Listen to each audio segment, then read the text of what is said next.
Ever heard the saying, "Don't set yourself on fire to keep someone else warm"? It's a powerful reminder connected to ancient Stoic wisdom about the importance of balancing kindness with self-care. Yet, in today's rush to be seen as good, to always be the one who gives many have twisted the noble act of kindness into a self-destructive habit. We are often told to go above and beyond to push our limits for the sake of others, but at what cost? The truth is too much kindness, when it drains your own resources, energy, and well-being, is not a virtue but a path to ruin. Many have lost their way, giving so much of themselves that they're left feeling empty, unappreciated, and burned out. It's a modern-day tragedy where the best of intentions lead to the worst of outcomes. Stoicism shows us another way, a way to be generous without losing oneself, a way to be kind, but also kind to oneself. It teaches us the art of balanced generosity, ensuring our actions enrich others' lives while also safeguarding our own well-being. In this video, we'll unveil how Stoic principles can help you set healthy boundaries, so your kindness becomes a source of strength, not depletion. We'll explore how to give without losing love, without hurting, and be there for others without disappearing from our own lives. Stay with us as we navigate the fine line between generosity and self-preservation, guided by the wisdom of Stoicism. 1. Don't set yourself on fire to warm others. Too much kindness can become a trap, one that Marcus Aurelius, a wise Stoic philosopher, would call caution us against. Imagine yourself as someone who always rushes to help others. Never saying no, it's like giving out pieces of yourself until there's nothing left. You become the person who's always there for others, but when you look around, you find yourself standing alone in your time of need. It's not just about being kind, it's about being kind to yourself as well. Marcus would remind us that our first duty is to our own well-being. Without it, we can't genuinely be there for others. Consider the story of two neighboring gardeners. One who meticulously cared for their own garden, and another who, despite having their own plot, frequently tended to everyone else's gardens. The diligent gardener, understanding the importance of self-care, nurtured their garden with the right balance of attention and resources, resulting in a vibrant and flourishing space. This gardener's plot was not only a source of personal joy, but also provided surplus produce to share with neighbors. On the other hand, the disproportionately giving gardener spent so much time and effort on others' gardens that their own plot became neglected without proper care. Their garden wilted, and the yields were meager in their quest to be helpful. They overlooked their own needs, leaving their garden, and metaphorically themselves, depleted. Let this be a reminder to reflect before diving headfirst into helping others. Ask yourself, is this help sustainable? Am I preserving my well-being? The ancient Stoics would encourage us to practice Stoicism by setting healthy boundaries and ensuring that, in our quest to be kind, we do not forget to be kind to ourselves after all. You can't pour from an empty cup in Stoicism. The aim is to maintain your inner peace and integrity while contributing positively to the lives of others, ensuring a balanced and fulfilling life for both you and those you wish to help. 2. Reciprocity has an expiration date. Generosity is a virtue that enriches our lives and those around us. Yet it harbors a subtle trap. When without moderation, Stoicism, an ancient philosophy still echoing wisdom in our modern hustle, teaches us a critical lesson about the limits of kindness offering. Help with an open heart is noble, but expecting the same measure of generosity in return can lead us down a path of disappointment. Life has a way of showing us that the good we do today might not be remembered tomorrow. This isn't a reflection of our worth or the value of our deeds, but a natural drift of human memory and gratitude. Consider the act of giving as planting a tree. You nurture it, hoping it will grow and perhaps one day offer shade or fruit. But nature has its course. Storms, droughts, and seasons change. Similarly, when we extend kindness, we must detach from the expectation of a direct return. The Stoics, particularly Epictetus, advise us to focus on our actions, not their outcomes. Some things are within our control, and some things are not. He stated, reminding us that the joy of giving should come from the act itself, not from the anticipation of repayment. Embracing this mindset shields us from the sting of unmet expectations. It teaches us emotional resilience, allowing us to continue being kind and generous without feeling depleted or taken advantage of. This doesn't mean we should harden our hearts, but rather that we should find balance. Recognize the impact of your kindness as a reflection of your character, not a transaction. By doing so, we not only protect our peace of mind, but also cultivate a form of generosity that is pure self.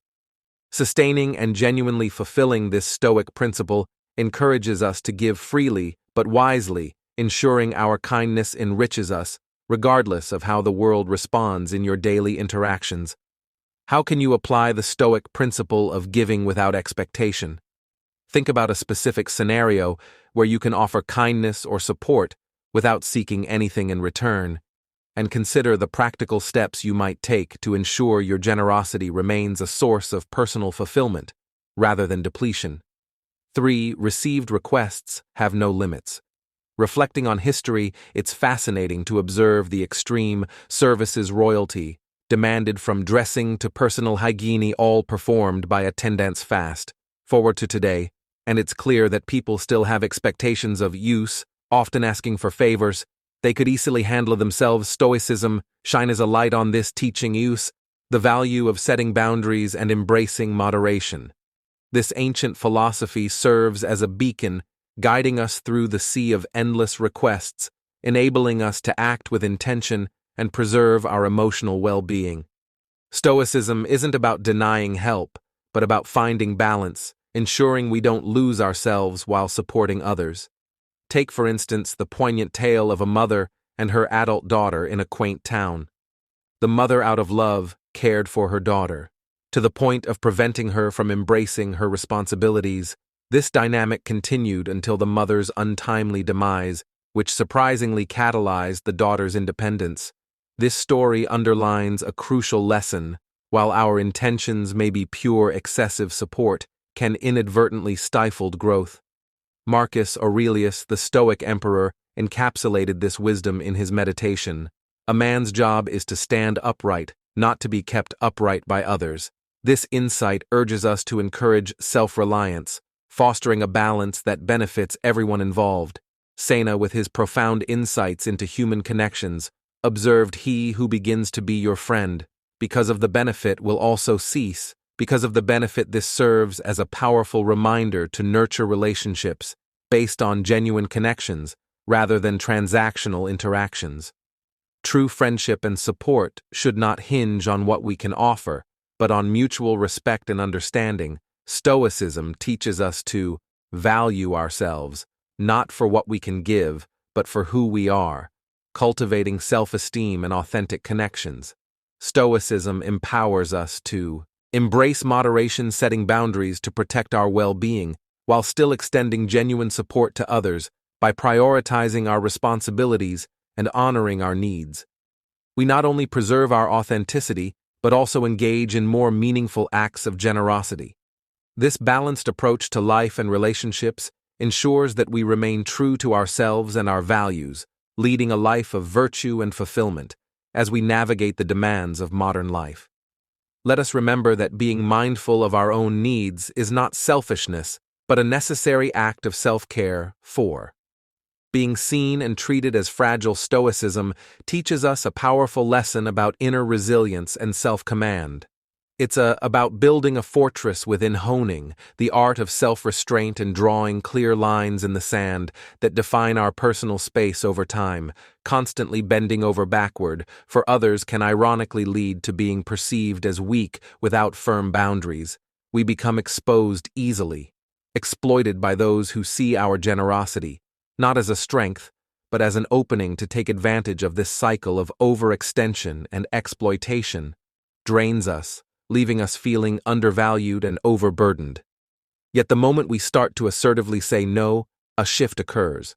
We're no longer the go-to for every request or demand. This assertiveness broadcasts a newfound respect for ourselves, signaling to others that we value our time and energy, warranting their respect in return. Cicero, a luminary in the Stoic philosophy, encapsulated this. when he asserted, "What you think of yourself is much more important than what others think of you." By setting boundaries and exercising self-discipline, we not only protect our mental and emotional well-being, but also command respect from those around us. Remember, the power of no is transformative. It's a declaration of self-worth and a testament to the respect you demand from the world. Embrace this mantra and watch as it reshapes the dynamics of your relationships, fostering a mutual respect grounded in dignity and self-value. However, embodying this change isn't without its challenges. Being universally available often attracts those seeking aid, sidelining you when the time for celebration comes.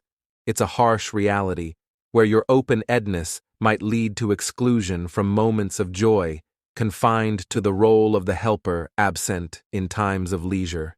This realization, though bitter, serves as a litmus test for discerning genuine connections from opportunistic ones. It's a Stoic exercise in recognizing the true value of relationships, encouraging a mindful approach to whom we offer our time and energy. Did you know that the practice of setting boundaries, a core Stoic principle, not only improves our personal well-being, but also enhances the quality of our relationships? It's a curious but true aspect of human psychology. When we respect ourselves enough to say no, we often gain the respect of others. This paradoxical effect highlights the transformative power of self-respect and the importance of discernment in our connections. By embracing Stoic wisdom, we not only protect ourselves from burnout, but also cultivate relationships that are truly enriching and reciprocal. If you have learned anything of value so far, leave a thumbs up to show your support. Now let's discuss strategies to avoid being used by others and to avoid the dangers of too much kindness. First strategy: eliminate the fear of saying no. Reflect deeply on why the word no often feels so heavy, tracing its weight back to early lessons that equated niceness with acceptance. Such lessons, deeply ingrained during our formative years, come laced with a fear of rejection, shaping a belief system that equates our worth with perpetual accommodation. Yet the philosophy of Stoicism invites us to challenge and dissect these ingrained notions, advocating for a life of deliberate choice. Rather than one led by the undercurrents of past conditioning. As adults, we wield the autonomy to redefine our interactions, recognizing that the fears instilled in us as children no longer hold sway through the lens of Stoicism. We're equipped with the mental tools to analyze our emotions, allowing us to respond to life's demands with thoughtfulness, rather than being puppeteered by past habits. Asserting boundaries by saying no, especially when requests encroach upon our well-being or sense of fairness, becomes not just an act of defiance against outdated fears, but a profound exercise in self-respect and autonomy. However, it's crucial to balance our newfound assertiveness with empathy and emotional intelligence. Stoicism doesn't merely advocate for self-interest or isolation, but stresses the importance of contributing positively to our community and the lives of those around us. The philosophy encourages us to find a middle ground where we can offer help and support to others without compromising our well-being. This is where emotional intelligence comes into play, allowing us to discern when and how to help in a manner that is both beneficial to others and sustainable for us. Recognizing the genuine needs of others while also being mindful of our own limits is a testament to true Stoic wisdom. It ensures that our acts of kindness are not only acts of self-discipline, but also of compassion and understanding, fostering a society where mutual respect and support thrive. Second strategy: pay attention to your feelings. Embracing Stoicism nudges us toward introspection and mindfulness, guiding us to scrutinize our thoughts and emotions, fostering mental resilience. This ancient wisdom encourages us to become custodians of our inner peace by observing our reactions and feelings, especially in acts of generosity. It teaches us that true fulfillment in assisting others should elevate at us. Akin to the buoyancy of clouds, conversely, feelings of exhaustion, irritation, or exploitation signal a need to recalibrate. It's essential to recognize when our contributions, though not obligatory, begin to erode our serenity. Acknowledging this discomfort is not self-deception, but a courageous act of self-care, ensuring that our benevolence remains a sour of joy rather than a drain on our spirit. Third strategy, see yourself as a priority. It's easy to become a maestro in the most obscure fields, yet completely overlook our own well-being, echoing the Stoic virtues of discipline and self-esteem. Carving out moments for self-care is non-negotiable. Stoicism, after all, nurtures the soul, teaching us the art of self-preservation. So sidestep self-neglect, nurture your physical, emotional, and mental health, acknowledge your presence, elevate your needs. This approach demands your full commitment, embrace your entirety, forgive your past missteps, and view the unfolding year as a canvas for Stoic renewal. Select and endeavor solely for your pleasure, honoring this time as a testament to self-love. Uphold your boundaries without guilt. In declining others, if demands encroach on your sanctuary, offer assistance within your constraints, underscoring that your personal revival takes precedence. Fourth strategy, identify the takers. Embracing Stoic virtues, like self-discipline and discernment, empowers us to distinguish relationships that enrich us from those that deplete our spirit. Engaging with individuals who perpetually demand more, be it in terms of attention, time, or resources, mirrors a dynamic where we, the nurturers, are left exhausted. Our energies sapped by the insatiable Stoicism teaches us the value of inner fortitude, reminding us that change is a door only one can unlock. For on believing we can transform others through sheer goodwill is a fallacy. True transformation is a personal journey ignited by individual willpower, not external interventions. This philosophy doesn't advocate for cold-heartedness, but champions a balanced approach to relationships. It's a dance of give and take, where excessive generosity can leave us barren while stinginess isolates us. Stoicism encourages us to harness our capacity for kindness and generosity, yet also to wield the sword of discernment, cutting ties when necessary for our well-being. It's about finding equilibrium, ensuring our acts of kindness are not at the expense of our own vitality. Remember, the strongest relationships are those where both parties grow, not where one wilts so the other can bloom.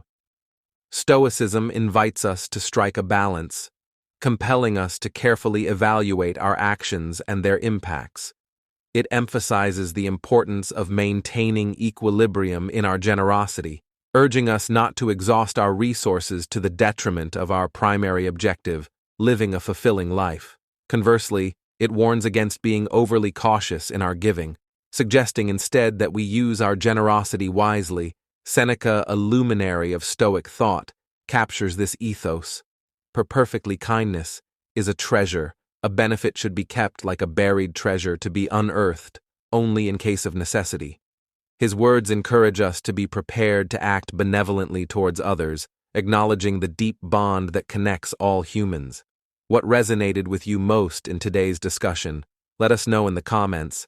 If this message was valuable to you and you're curious to learn more about how Stoicism can enhance your life, don't forget to like, share, and subscribe to our channel.